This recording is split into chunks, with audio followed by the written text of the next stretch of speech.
At approximately 11 o'clock at night, Moscow time, on May 4th, 2026, a drone slammed into a building on Mosfilmovskaya Street in Moscow, 6 kilometers from the Kremlin. The structure shook. The footage spread instantly across Telegram.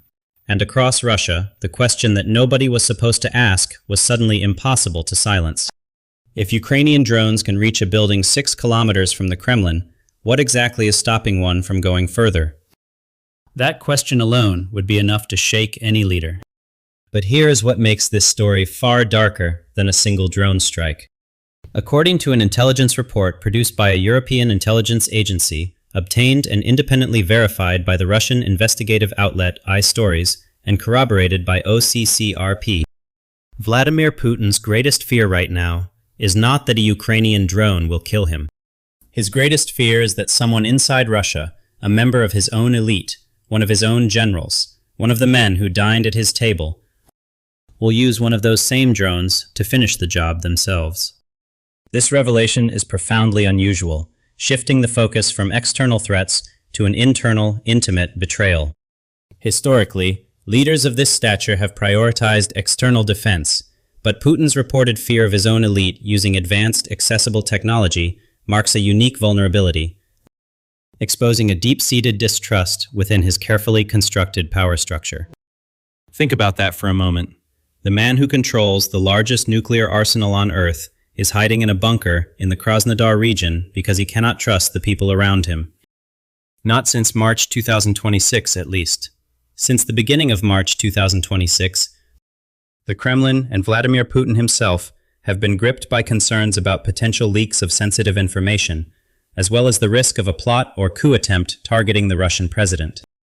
He is particularly wary of the use of drones for a possible assassination attempt by members of the Russian political elite. Read that again. Not Ukrainian special forces, not a NATO operation, members of Russia's own political elite. This is the man who built an entire system of power on the principle of mutual assured loyalty. You protect me, I protect you, and nobody breaks ranks. That system is now fracturing at the seams, and the fractures run deeper than anything we have seen since the Purge mutiny of June 2023. Let us take you back to December 22nd, 2025, because that is where this chain of events truly begins. Lieutenant General Fenel Sarov, the head of the Operational Training Directorate of the Russian Armed Forces General Staff, was assassinated in Moscow. His car was blown apart in a parking lot outside his own home. This was not a soldier on some remote front line in Donbass. This was a senior officer of the Russian military command killed in his own capital. The killing triggered immediate concern inside the Kremlin. 3 days later, Putin convened a meeting of security agency heads, at which Chief of the General Staff Valery Gerasimov criticized FSB Director Alexander Bortnikov for failing to anticipate and prevent the strike. And what happened next in that meeting room tells you everything about the state of Putin's inner circle. Gerasimov was furious. He accused the FSB of catastrophic intelligence failures. He warned that these assassinations were creating fear and demoralization within the ranks of the Russian armed forces. The FSB director fired back, arguing it was impossible to systematically prevent targeted killings of this kind. And then the head of the National Guard, Viktor Zolotov, entered the argument and told Gerasimov directly that his resources could not be redirected to protect Defense Ministry officers. The head of the National Guard noted that the resources at his disposal cannot be allocated to protect officers of the Ministry of Defense, and addressed operational security recommendations to Gerasimov, which provoked the chief of the General Staff's anger. 3 of the most powerful security chiefs in Russia sitting around the same table pointing fingers at each other, while the man they are all supposed to serve sat at the head of the table and called for calm. Putin's response to this chaos was revealing. He did not launch a major investigation. He did not sack anyone. He called for calm and asked everyone to submit proposed solutions within a week. And then quietly, he met privately with the director of the Federal Protective Service, his personal protection agency, and expanded its mandate in ways that had never been done before. The list of individuals under enhanced FSO protection, which previously applied only to Gerasimov, was expanded to 10 senior generals, including 3 deputy chiefs of the General Staff, GRU Director Admiral Kostyukov, the head of the National Defense Management Center, and others at the apex of Russia's military decision-making structure. The unprecedented expansion of personal protection for Russia's top military brass signals a profound internal security crisis. Historically, such measures are reserved for a select few, not a broad swath of the high command. This suggests a systemic breakdown of trust and an acknowledgement of widespread internal threats rather than isolated incidents, challenging the very notion of a unified military leadership. Russia's top generals now require 24-hour personal protection to feel safe inside their own capital city. Let that sink in. These are not nervous junior officers. These are the men commanding one of the largest military forces on Earth, and they are afraid to walk out of their front doors without armed escorts. If that does not tell you how far the rot has spread, nothing will. And the security measures do not stop at the generals. Everyone around Putin, every person in his immediate orbit, has now been placed under a regime of surveillance that reads less like a security protocol and more like the architecture of a police state turned inward on itself. Staff working in close proximity to Putin are barred from using internet-connected devices or public transport. Security cameras have been installed in the private homes of his chefs, photographers, and bodyguards. His own cook cannot take the metro to work without it being logged and monitored. His own photographer has surveillance equipment mounted inside his home. FSO officers are conducting large-scale sweeps with canine units, and officers have been deployed along the Moskva River to respond to possible drone attacks. Communications networks in certain parts of Moscow are periodically shut down over security concerns.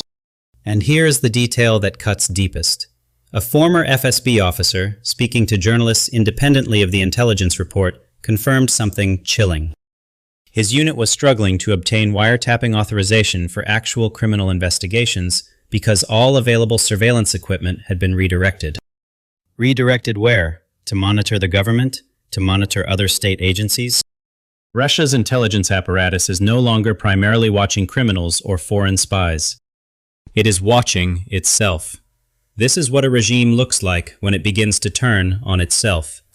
Not with a dramatic collapse of tanks rolling through the capital.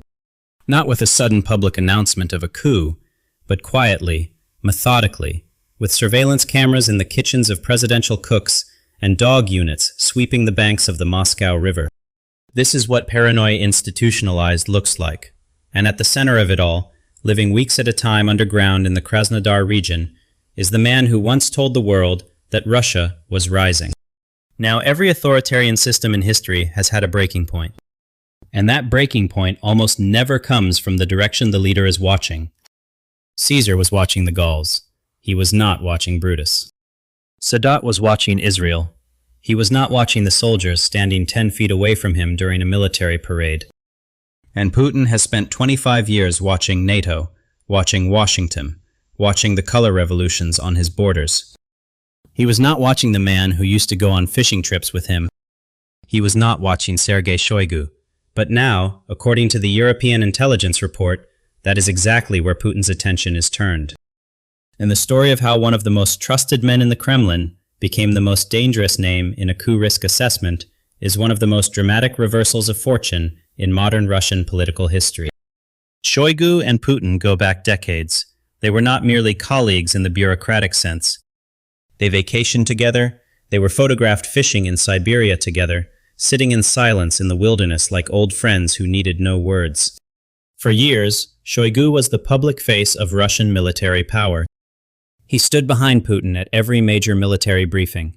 He was the man who signed off on the full-scale invasion of Ukraine in February 2022. He was untouchable. In the logic of Putin's system, he was family. And then the war began to go wrong. The failures in the first weeks of the invasion, the logistical catastrophes, the staggering casualty rates, the corruption that had hollowed out Russia's military equipment stockpiles, all of it was attached to Shoigu's name.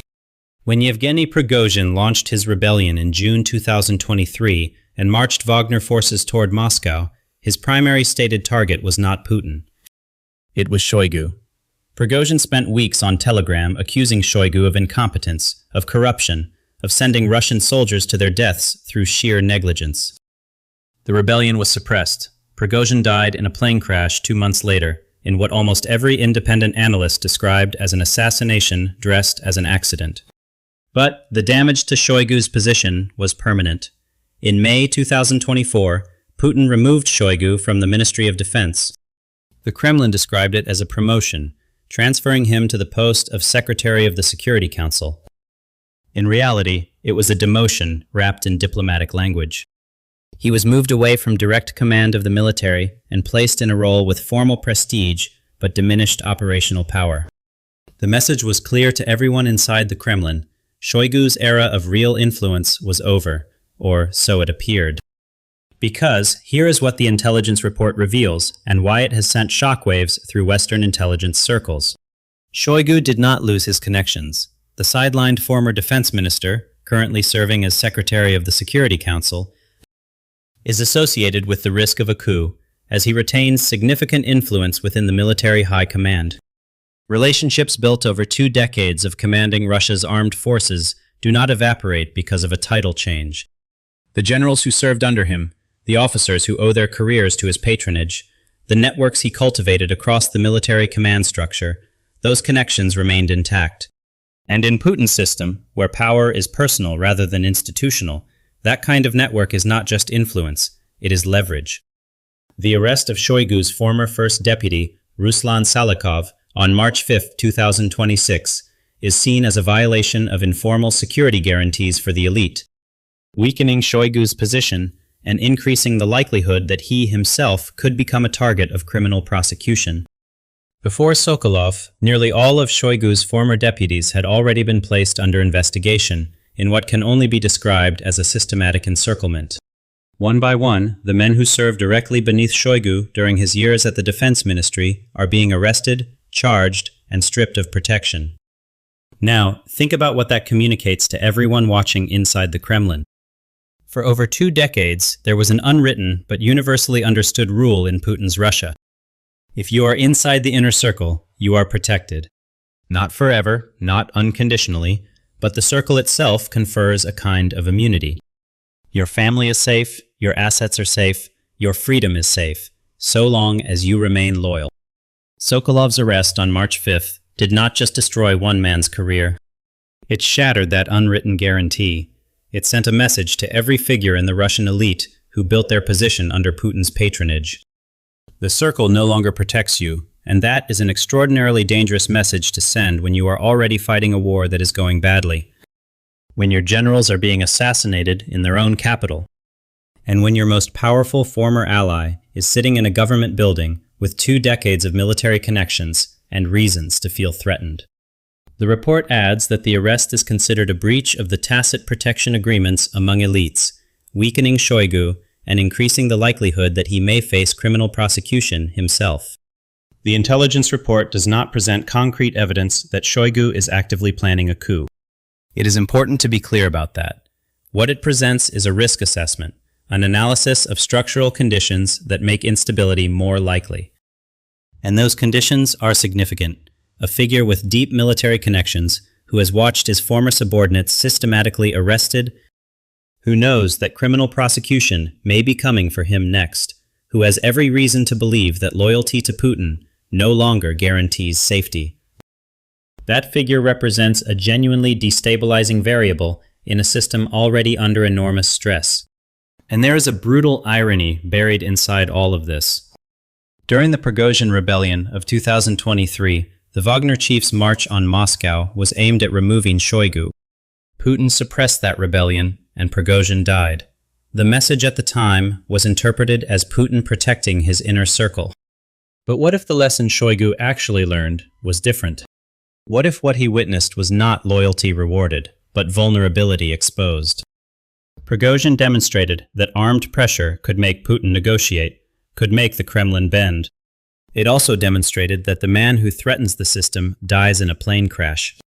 But it equally demonstrated that an internal actor with sufficient military connections could, at least momentarily, shake the entire edifice of Russian power.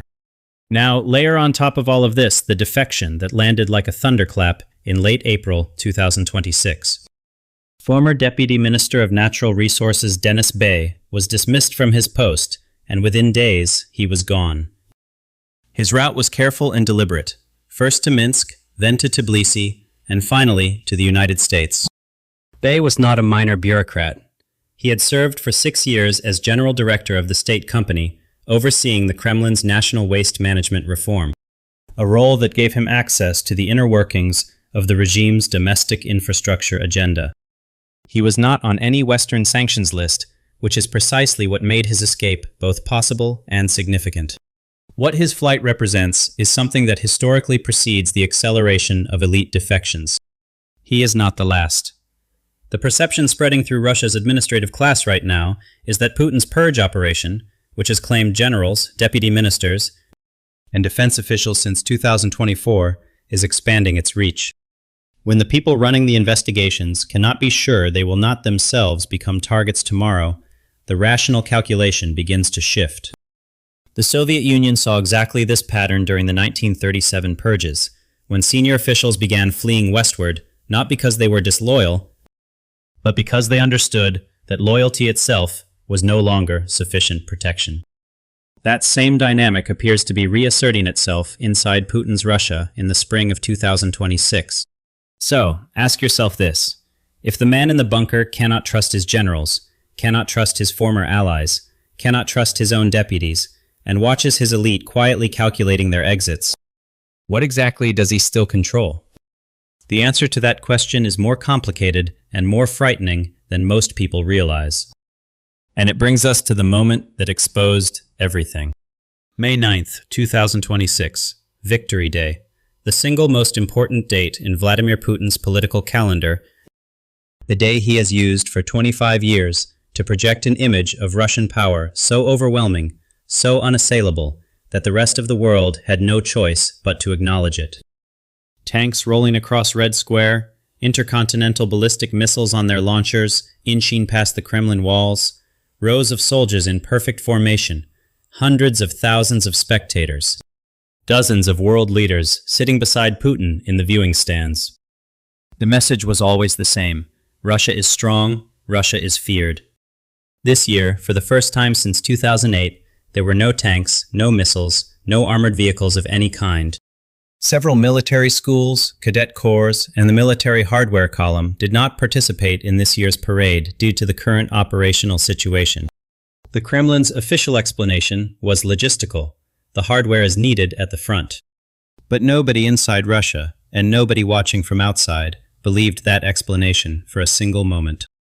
The military parade on Moscow's Red Square was held without military vehicles for the first time in nearly 2 decades, a dramatic break with the Putin-era tradition of using the event to flex Russia's military might. Last year, May 9th, 2025, was a spectacle of deliberate confidence. Chinese President Xi Jinping sat beside Putin in the stands. 27 heads of state attended. Modern tanks, TOS-2 heavy flamethrower systems, and Iskander ballistic missiles rolled through Red Square. Russian and Chinese soldiers marched side by side. It was designed to say, we are not isolated. We are not weakened. The world is with us. This year, only 3 world leaders were expected to attend, with Belarus's Alexander Lukashenko the only one to confirm him. Attendants from the former Soviet states that traditionally joined Putin in the stands. The contrast is not subtle. It is a collapse of symbolic prestige happening in real time on Russia's holiest national day in front of the entire world. And the drone threat was not hypothetical. It was not a precaution taken against a remote possibility. 5 days before the parade, on May 4th, that drone struck a building on Mosfilmovskaya Street, less than 6 kilometers from the Kremlin. Moscow Mayor Sergei Sobyanin confirmed the incident publicly. Video footage showed the drone flying over the southern suburbs of the city, over the Dorogomilovo district, before air defense or electronic warfare systems brought it down. The physical damage was limited, but the psychological message was delivered with precision. Analysts noted that even if one or a couple of small drones hit a military parade, it may not cause a casualty, but it will have a demonstrative and psychological effect. What the Kremlin cares about is the political and psychological consequences. Ukrainian President Volodymyr Zelensky understood this perfectly. Speaking in Yerevan in the days before the parade, He said plainly that Russian authorities feared drones could fly over Red Square on May 9th. The Kremlin called his words a threat. Kremlin spokesman Dmitry Peskov warned that any disruption to Victory Day celebrations would be met with a massive missile strike on the center of Kyiv. The Russian Defense Ministry urged civilians and staff of foreign diplomatic missions to immediately leave the Ukrainian capital. The European Union said its diplomats would not leave. And then, in a final twist that underlined just how dramatically the balance of psychological power has shifted, Zelensky issued a formal executive order declaring Red Square temporarily off-limits to Ukrainian strikes for the duration of the parade. Peskov called Zelensky's decree a silly joke, saying Russia did not need anyone's permission to be proud of Victory Day. But the joke had already landed. The image was already fixed in the global imagination. The leader of a country fighting for its survival, issuing Russia permission to hold its own national parade. Security was tight in the capital before the parade, with empty streets, mobile internet disrupted, and authorities imposing restrictions on access to messaging services citing public safety. Snipers were positioned on Kremlin towers. Checkpoints were established across central Moscow. The FSO deployed officers along the Moskva River, specifically to intercept potential drone attacks approaching from the water. In Russia's regions, most local leaders followed Moscow in scaling back customary military parades and foregoing equipment displays, with as many as 11 regions in eastern and central Russia canceling public celebrations entirely, citing security concerns. Think about what that means in human terms. In the Republic of Chuvashia, a Ukrainian drone struck the regional capital Cheboksary days before May 9th, killing 2 people, injuring 37, and displacing more than 1,000 residents. Victory Day celebrations were cancelled. In annexed Crimea, a drone strike killed 5 people on the same day. Cancelled again. Putin's most powerful propaganda instrument, the annual demonstration that Russia is winning, that Russia is strong, that Russia's sacrifice in the Second World War flows directly into Russia's strength today, was reduced to a 45-minute ceremony with marching troops and an aerial display. Among those marching were North Korean soldiers who had been sent to help. The Russian army in Ukraine, presented by the announcer as having made a great contribution to the defeat of neo-Nazi invaders in the Kursk region. That detail alone reveals the depth of Russia's manpower dependency. A nation that once fielded the Red Army, that lost 27 million people fighting Nazi Germany, now needs soldiers from Pyongyang to fight a neighbor that did not attack it. And underneath all of this ceremony and symbolism, the actual battlefield picture has been deteriorating in ways that the Kremlin can no longer credibly conceal.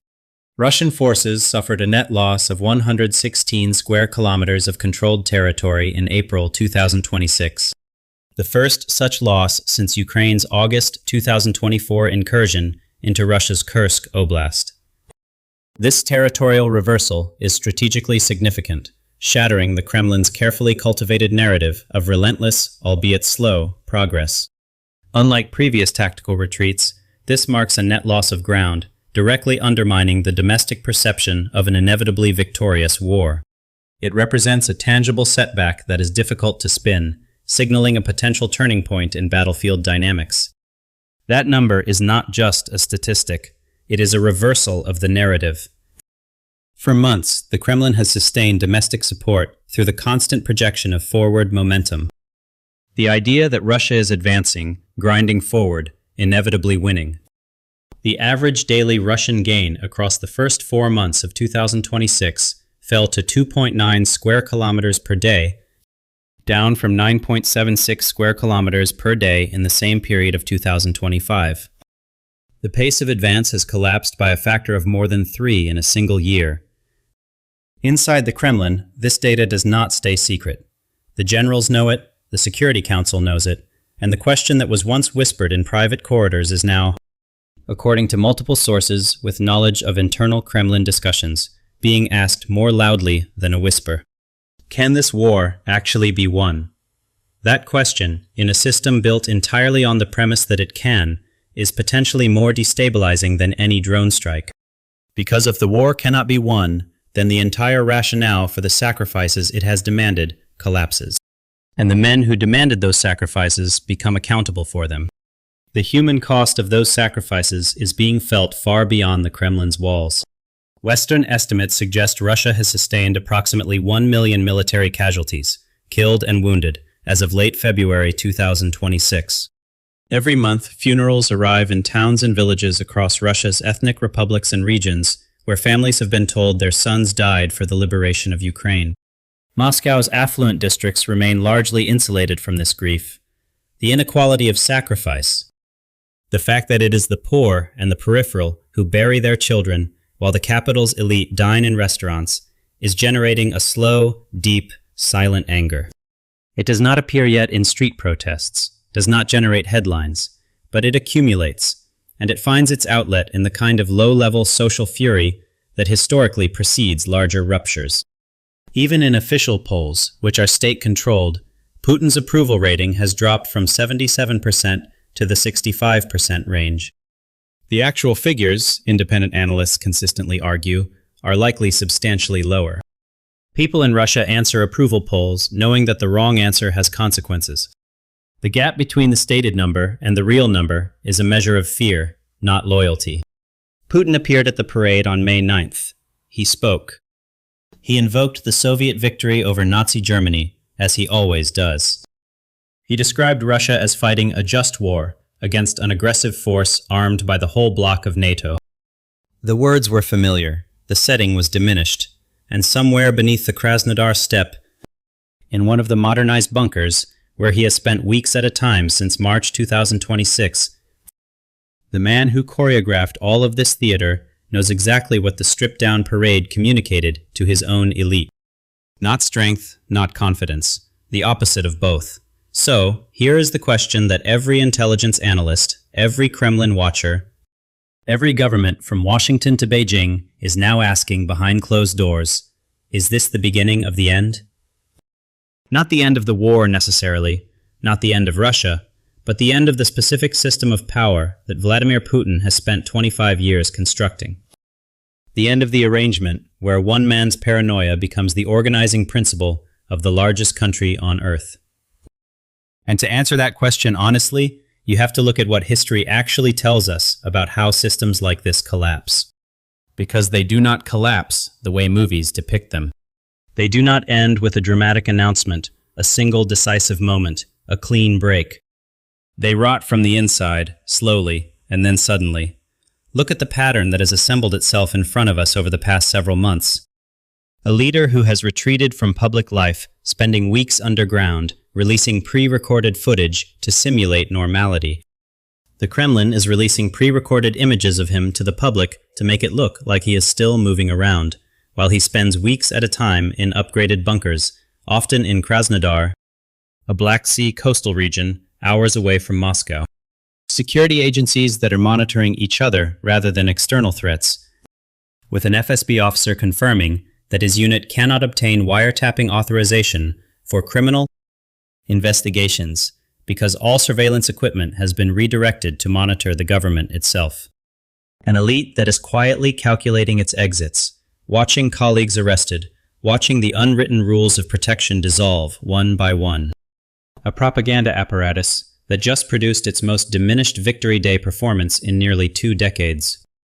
And a battlefield picture that for the first time since August 2024 is moving in the wrong direction.